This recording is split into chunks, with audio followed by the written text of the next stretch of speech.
Good morning, students. Today we will learn the third part of the chapter New Empires and Kingdoms. In this chapter, today's topic is Pallavas, Chalukyas, and Pulkeshins Prashastis. They were the South Indian rulers. So, please open your book. Now, according to topic of this chapter, we will know about these rulers with the help of their prashastis, that how they were ruled, their army, their administration, their assemblies, and the conditions of the ordinary people. Now look in your book. The Pallavas, Chalukyas, and Pulkeshins Prashasti. The Pallavas and Chalukyas were the most important ruling dynasty in South India during this period.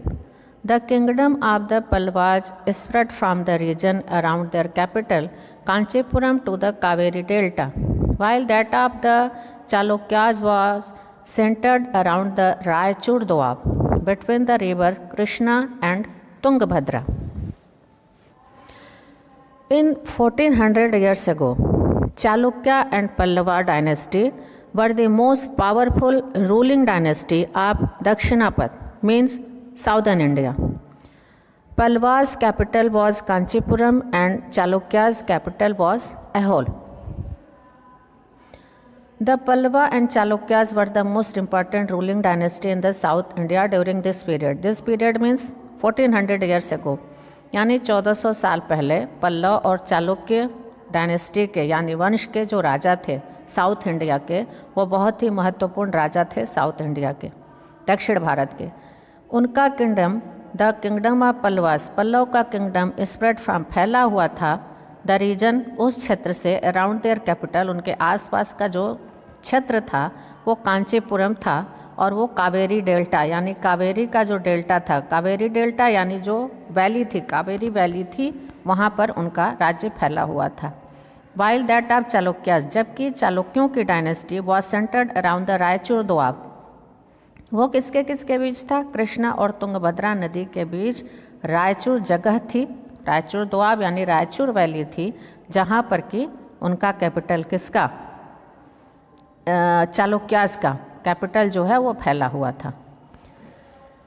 Aihole, the capital of the Chalukyas, was an important trading center. Important trading center, see map 7. It developed as a religious center with the number of temples. The Pallavas and Chalukyas frequently raided one another's land, especially attacking the capital cities, which were prosperous towns. Aihole, the capital of Chalukyas, was a very important trading center. Because of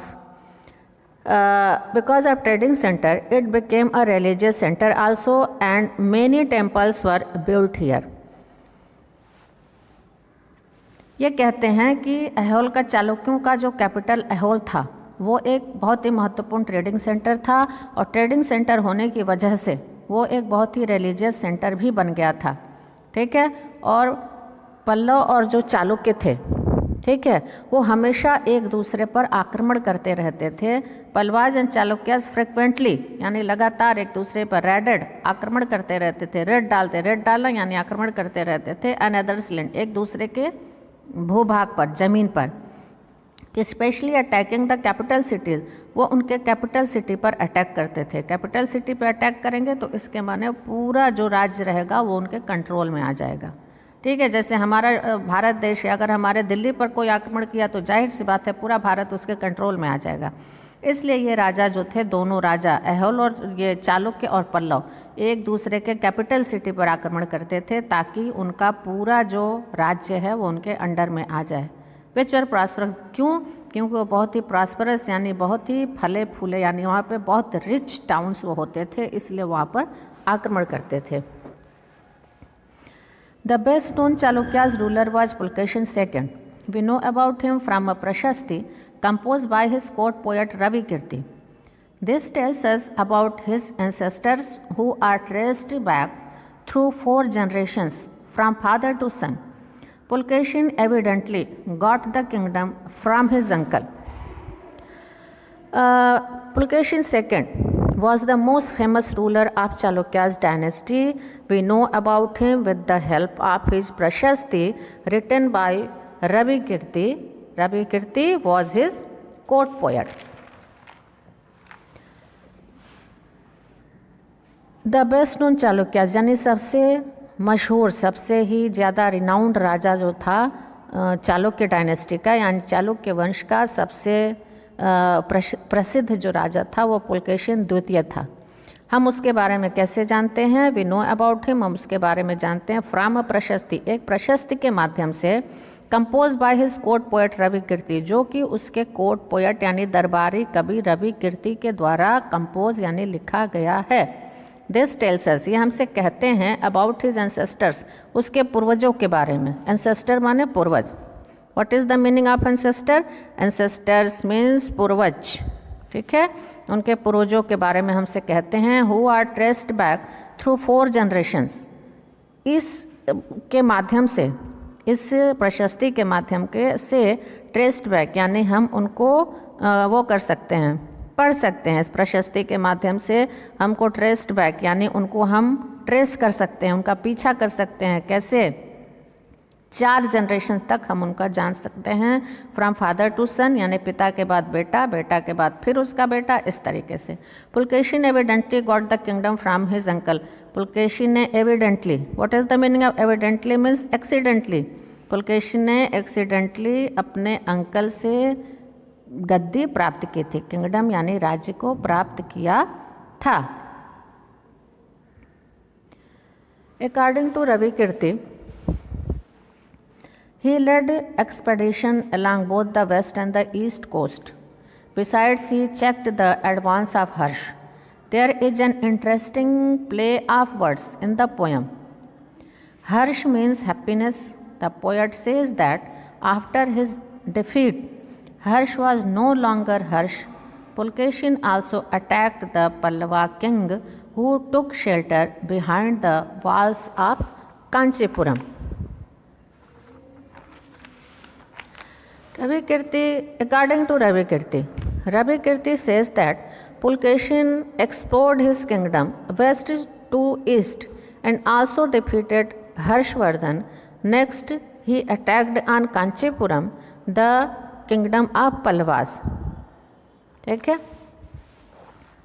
ये कहते हैं कि according to Ravi कीर्ति के अनुसार, रवि कीर्ति कौन थे? पुलकेशिन के court poet थे यानी दरबारी कवि थे। He led expedition along both the west and east coast. Expedition यानी उसने अपने राज्य को पूरा एक्सपेंड किया था, फैलाया हुआ था, ठीक है। कहाँ से कहाँ तक? ईस्ट एंड वेस्ट कोस्ट तक फैला हुआ था, ठीक है। बिसाइड्स कोस्टल प्लेन आपको मैंने पढ़ाया है कि ये भारत का नक्शा है, ये नीचे का ये आपका क्या कहते हैं, ये बंगाल है, अरेबियन सी है, और यहाँ पर कोस्टल प्लेन, आपके ये सारे कोस्टल एरियाज़ हैं, ठीक है। तो मैंने आपको बताया था, तो ये कह रहे हैं कि ये पूरा ईस्ट और वेस्ट कोस्ट पर इसका अधिकार हो गया था। किसका? पुलकेशिन का। Besides he check the advance of Harsha, जबकि उसने हर्षवर्धन पर भी आक्रमण किया था। चेक्ड द एडवांस मीन्स उसने हर्षवर्धन पर भी आक्रमण किया था। There is an interesting play of words, यहाँ पे बहुत ही शब्दों का बड़ा ही यहाँ पर खेल हुआ है, शब्दों से यहाँ खेला गया है। इन द पोयम, किस पोयम में? जो रवि कीर्ति ने लिखा है। हर्ष मीन्स हैप्पीनेस, हर्ष के माने हैप्पीनेस होता है। द पोएट सेज यानी रवि कीर्ति कहते हैं that after his defeat, this defeat कौन हारा था? यहाँ पर हर्षवर्धन हारा था, ठीक है। Harsha defeat, after his defeat Harsha was no longer Harsha. Harshavardhana बहुत समय तक खुश नहीं रह पाया, उसकी खुशी बहुत दिनों तक नहीं रह पाई। क्यों? पुलकेशिन आल्सो अटैक्ड द, क्योंकि पुलकेशिन ने उसके पर आक्रमण करके उसके राज्य को अपने अधीन कर लिया था। Now Pulakeshin also attacked, Pulakeshin ने अटैक्ड कहाँ पर? पल्लवा किंग, पल्लव किंग पर भी उसने अटैक किया था। Who took shelter behind the walls of Kanchipuram, जो कांचीपुरम में जा कर के, कांचीपुरम जगह है आपका दक्षिण भारत में, वहाँ पर जा कर के इसने शेल्टर यानी शरण ली थी। But the Chalukyas victory was short lived. Ultimately, both the Palwas and the Chalukyas gave way to new rulers belonging to the Rashtrakoot and Chols dynasties, about which you will study in class 7th. ठीक है? But his victory, Pulkesin's victory, was stopped by Rashtrakoot and Chol rulers, who were new chief of Dakshinapath. Dakshinapath means southern India. ठीक है, we will read about Rashtrakuta and Cholas in the class 7th। ये कहते हैं but the लेकिन Chalukyas victory, Chalukya का विजय जो था यानी पुलकेशिन की जो विजय थी वो शॉर्ट लिव्ड, बहुत छोटी थी, ज़्यादा दिन तक नहीं रह पाई। शॉर्ट लिव्ड यानी छोटी थी, ज़्यादा दिन तक नहीं रह पाई। Ultimately both the Pallavas and the Chalukyas gave way to new rulers, एक नए गेव वे यानी अब वो नए राजाओं के अंडर में आ गए, belonging to the Rashtrakuta and Chola dynasty, जो कि राष्ट्रकूट और चोल डायनेस्टी से बिलोंग करते थे, यानी राष्ट्रकूट और चोल वंश के राजा थे। About which you will study in class 7, जिसके बारे में आप कब पढ़ेंगे? क्लास 7th में। ठीक है, now the topic is how were these kingdom administrated. Which kingdom? Chalukyas and Palwas kingdoms. As in the case of earlier kings, land revenue remained important for these rulers, and the village remained the basic unit of administration. Now we learn about the administration of these rulers. In the administration of earlier rulers, villages were the root of administration and land revenue was taken by them. ये कहते हैं as in the case of earlier kings, पहले के राजाओं के लिए हमने पढ़ा है। पहले के कौन? जो हमने उत्तर भारत के राजाओं के बारे में पढ़ा था, जो अशोक थे और भी जो राजा थे उत्तर भारत के, उनके बारे में हमने पढ़ा था। तो वहाँ पर जो land revenue remained important, land revenue सबसे ज़्यादा इम्पॉर्टेंट था फॉर दीज रूलर्स, इन राजाओं के लिए। Land revenue and land tax वो लेते थे जो कि इनके राज्य को चलाने के लिए बहुत ज़रूरी होता था। And the village remained the basic unit of administration, और जो गांव था वो बेसिक यूनिट ऑफ एडमिनिस्ट्रेशन यानी वो एडमिनिस्ट्रेशन का पहला पायदान था, यानी गांव से ही रूट था, गांव जो था वो एडमिनिस्ट्रेशन का रूट था। जैसे आपने पढ़ा है ये रूरल एडमिनिस्ट्रेशन सिविक्स में आपने पढ़ा है कि सबसे पहला पायदान जो एडमिनिस्ट्रेशन का होता है वो गांव से, ग्राम पंचायत से शुरू होता है। तो वही चीज़ यहाँ भी थी। ठीक है, यहाँ भी जो रूट था एडमिनिस्ट्रेशन का वो गांव से शुरू होता था। ठीक है, there were some new developments as well. Kings adopted a number of steps to win the support of men who were powerful, either economically or socially or because of their political and military strength. ठीक है, for instance अभी ये कुछ यहाँ पे कुछ examples हमको यहाँ मिलेंगे। ये कहते हैं but now in Dakshinapath the ruler was supported by those who were supported by some economically, socially and politically powerful men and those who had powerful military strength. ये कहते हैं कि there were some new development, यहाँ पे कुछ नए development हुए। ठीक है, as well जैसे कि kings adopted a number of steps to win the support of men, राजा जो थे वो बहुत सारे ऐसे स्टेप लेते थे, बहुत सारे ऐसे कदम उठाते थे। क्यों? इसके लिए कि जो वहाँ के supported of man who were powerful, उस क्षेत्र के जो पावरफुल लोग होते थे, पावरफुल किस उद्देश्य से? आइदर इकोनॉमिकली, या तो इकोनॉमिकली यानी आर्थिक रूप से, यानी उनके बहुत ही प्रॉस्परस होते थे, पैसा रुपया उनके पास बहुत होता था, और सोशली या सामाजिक दृष्टिकोण से वो बहुत ही पावरफुल होते थे, या और because of their political and military strength, या तो उनके पास राजनीति में यानी राजाओं के पास उनका बहुत ज़्यादा अच्छी पकड़ होती थी और उनके पास मिलिट्री स्ट्रेंथ यानी बहुत ज़्यादा मात्रा में उनके पास ये आर्मी होते थे, आर्मी ट्रूप होते थे ज़्यादा मात्रा में। फॉर इंस्टेंस जैसे उदाहरण देते हैं, some important administrative post were now hereditary. This means that sons succeeded fathers to these posts. For example, the poet Harishen was a Mahadandanayak or chief judicial officer like his father. ये कहते हैं कि hereditary post were shown in their administration. In their administration. जैसे कि for example जैसे ये बताते हैं कि this means that son succeed fathers to post, बेटे के बाद पिता के बाद पुत्र जो है वो उस पोस्ट को करता था, मतलब हेल्ड करता था, उस पोस्ट को देखता था। फॉर एग्जाम्पल जैसे कि हमारे आप देखते हैं जवाहरलाल नेहरू मरे तो इंदिरा गांधी आई, इंदिरा गांधी मरे तो राजीव गांधी आए, राजीव गांधी मरे तो उनकी पत्नी आई, उनकी पत्नी मरी तो राहुल गांधी अब घूम रहे हैं। तो इसी तरह से था उस समय भी, ठीक है। For example the poet Harisena was a mahadandanayaka. Harisena जो थे वो महादंड नायक थे, यानी महादंड नायक और चीफ जुडिशियल ऑफिसर थे, यानी जज थे उनके, जैसे कि उनके पिता थे।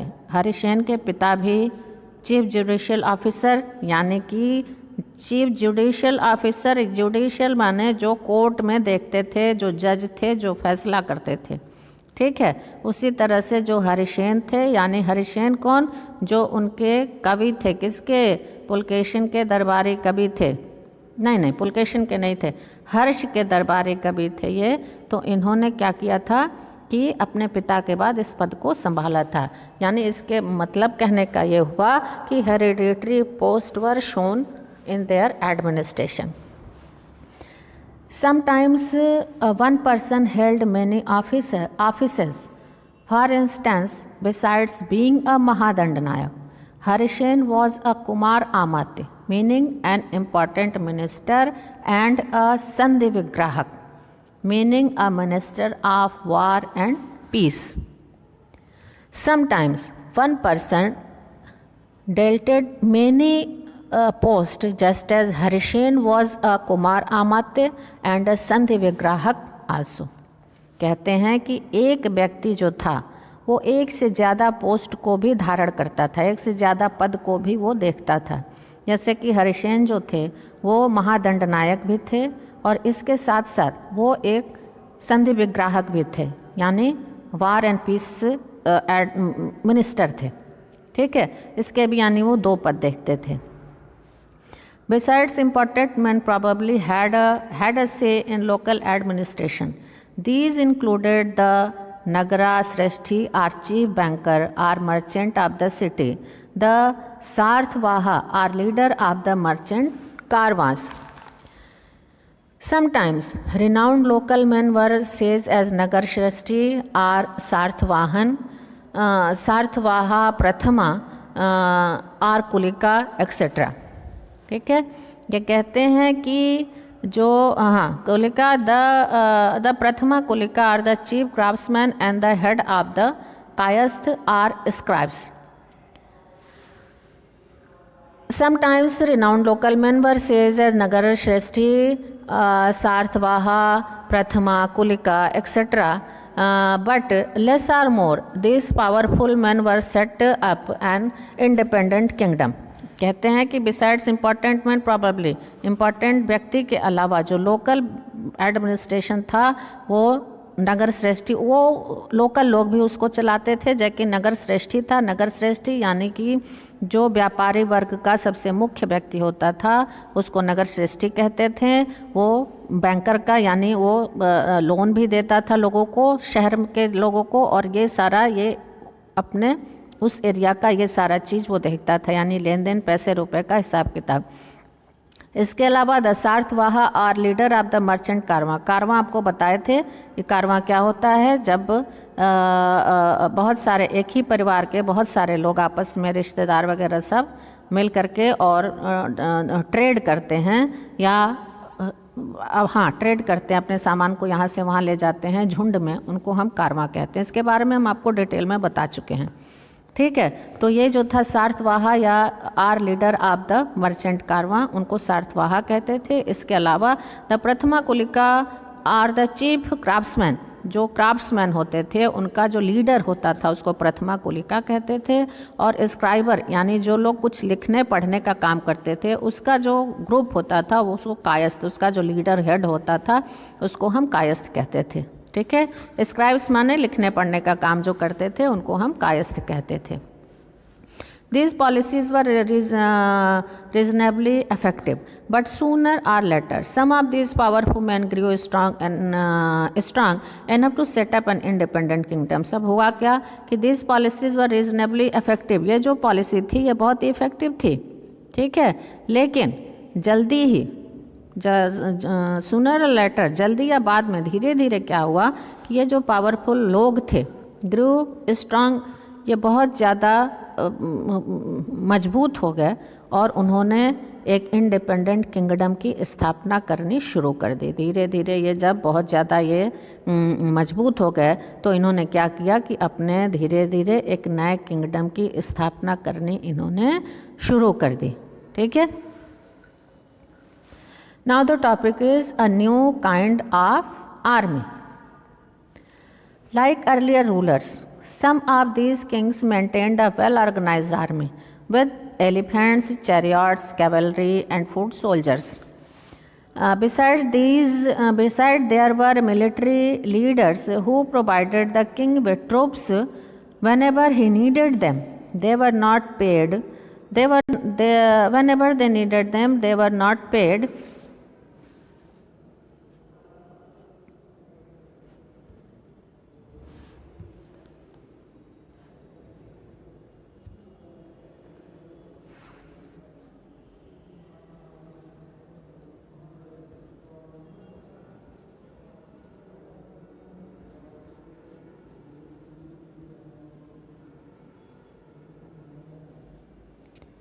Yes, sorry.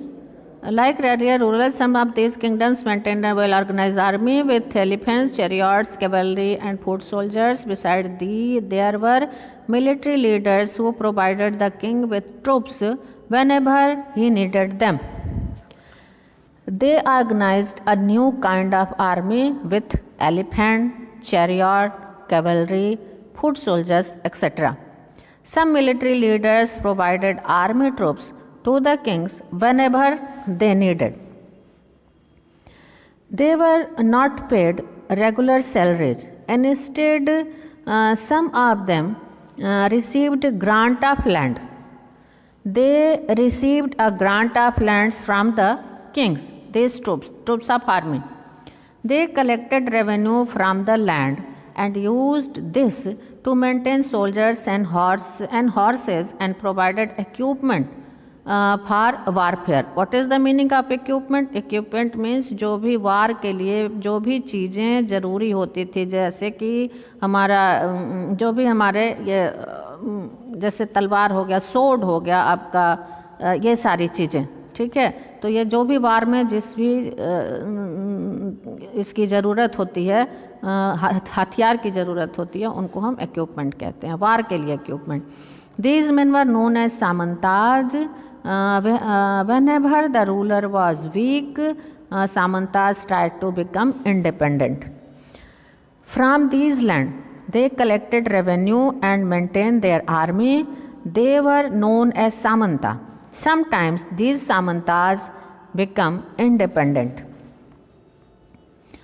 Like earlier rulers, पहले के राजाओं की तरह some of these kings, इसमें से कुछ जो राजा थे, maintained a well organised army. कौन से राजा? जो कि जिनके पास बहुत ज़्यादा स्ट्रेंथ हो गया था और वो इंडिपेंडेंट हो गए थे, उन राजाओं की बात हो रही है जो अभी हमने पहले टॉपिक में पढ़ा है. तो कह रहे हैं सम ऑफ दीज किंग्स, इनमें से कुछ राजा जो थे, maintained a well organised army, उन्होंने बहुत ही अच्छी आर्मी की व्यवस्था कर ली थी, बहुत ही अच्छी आर्मी मेंटेन करके वो रखते थे. उसमें होता क्या था? With elephants, chariot, cavalry and foot soldiers. उसमें हाथियाँ होती थी, रथ होते थे, तलवार वाले सोल्जर होते थे, और फुट सोल्जर, कैवलरी घोड़े पर बैठ के जो तलवार चलाते हैं, फुट सोल्जर्स यानी पैदल सिपाही भी होते थे। Besides there were military leaders, इसके अलावा उनके वो अपने उन जो आर्मी ट्रूप होती थी उनके वो मिलिट्री लीडर रखते थे। Who provided the king with troops when ever he needed them, वो राजा को, जो वहाँ का असली राजा होता था, उसको वो अपने ट्रूप्स को देते थे। कब? जब राजा को उसकी ज़रूरत पड़ती थी, लड़ाई वगैरह में जब राजा को और सेना की ज़रूरत पड़ती थी तो वो उनसे, यानी ये छोटे छोटे राजाओं से उनकी आर्मी को वो मांगते थे। They were not paid regular salaries, उनको रेगुलर सैलरी नहीं मिलती थी। किनको? जो ये आर्मी होती थी, उनके जो होते थे सैनिक जो होते थे उनको नहीं मिलती थी। मिलती क्या थी? Instead some of them received grant of land, इनमें से जो ये होते थे वो उनको दान में राजा जमीन देता था। जो जिनके जो ट्रुप के मालिक जो छोटे किंग होते थे उनको राजा दान में ज़मीन दे देता था जब उनसे आर्मी लेता था। They collected revenue from the land, वो उस लैंड से रेवेन्यू कलेक्ट करते थे। लैंड क्या, खाली ज़मीन तो मिलती नहीं थी, 1 गांव 2 गांव 3 गांव 4 गांव दे दिया, ठीक है, तो वो उनसे रेवेन्यू कलेक्ट करते थे। और रेवेन्यू कलेक्ट करके करते क्या थे? Use this maintain soldiers and horse's, उसका इस्तेमाल वो अपने सोल्जर को मेंटेन करने में, अपने घोड़ों को, माने जो भी उनके आर्मी में जो भी चीज़ें होती थी, and provide equipment for warfare, और उनके वार के लिए जो भी इक्विपमेंट लगता था, इक्विपमेंट मतलब आर्म्स जो लगते थे, जैसे तलवार भाला जो भी लगता था, वो सारे चीज़ उनको वो मुहैया कराते थे यानी देते थे। These man were known as samanta, इन ये जो मैन होते थे जिनके पास ये ट्रुप्स होते थे जो कि एक अपना अलग से राज्य बना लेते थे, उनको हम सामंत कह करके बुलाते थे, या वो सामंत के रूप में नाम से जाने जाते हैं।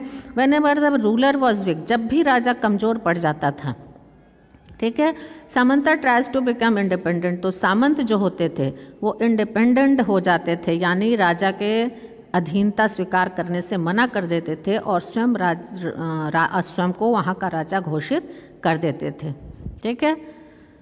Now we will end this chapter, not chapter, this topic, chapter is now remain. यहीं पे हम यहाँ पे समाप्त करते हैं अपने इस पाठ को। फिर इसका जो अगला पाठ होगा, यानी जो इसका 4th पार्ट होगा, फिर मैं उसको लेकर के आपके पास एक नेक्स्ट वीडियो में उसके बारे में मैं आपको बताऊंगी। तब तक आप इतना पढ़िए। Till then have a nice day, thank you so much.